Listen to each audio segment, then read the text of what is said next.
noonu di déglu di xool lépp loo xamante ni daal ñu ngi koy def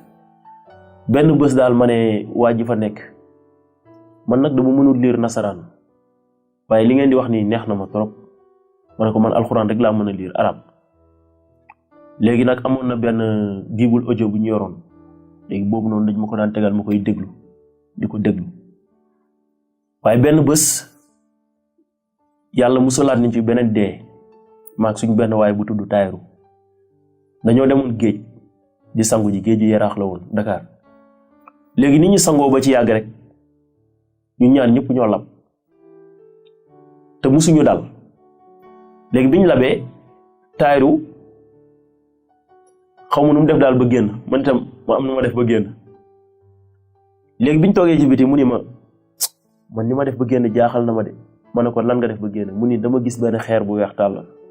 ma taxaw ci mën a tëb génn ma ne ko man itam ni ma def ba génn dafa yéeme ndaxte dafa mel ni dafa am ku ma buux ma mën a amaat doole ngir tëb génn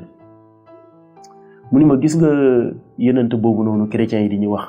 ma ne ko Isa mu ni ma waaw mu ni man loolu laa yëg man itam ma ne ko wax dëgg yàlla loolu laa yëg waaye ñu toog ba ci àgg ñu jeexi jaaxa wax ji ñu ne yàlla moom day musal jaam bi ci ni mu ko bëggee rek aca dem nañ seede boobu mënoon nañ ko joxe ci gaa yi mais defuñu ko wax dañ ñun ba léegi gëmuñu sax gaa yi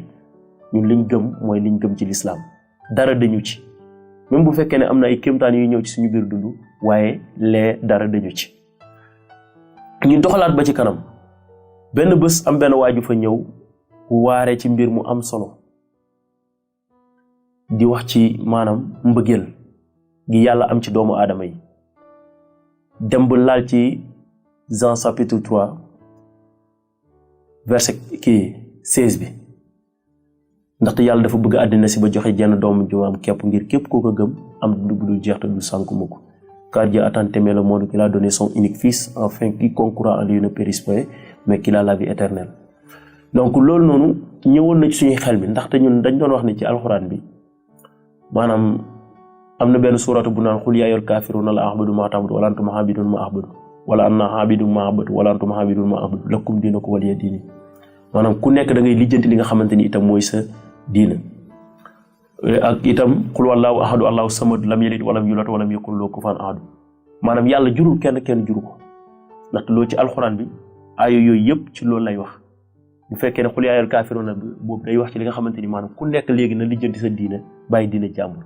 waaye xul wallaahu ahad allahu samad lam yalid walam yulad walam yakun lahu kufuwan ahad day wax ci li nga xamante ni yàlla jurul kenn juru ko Dieu est unique.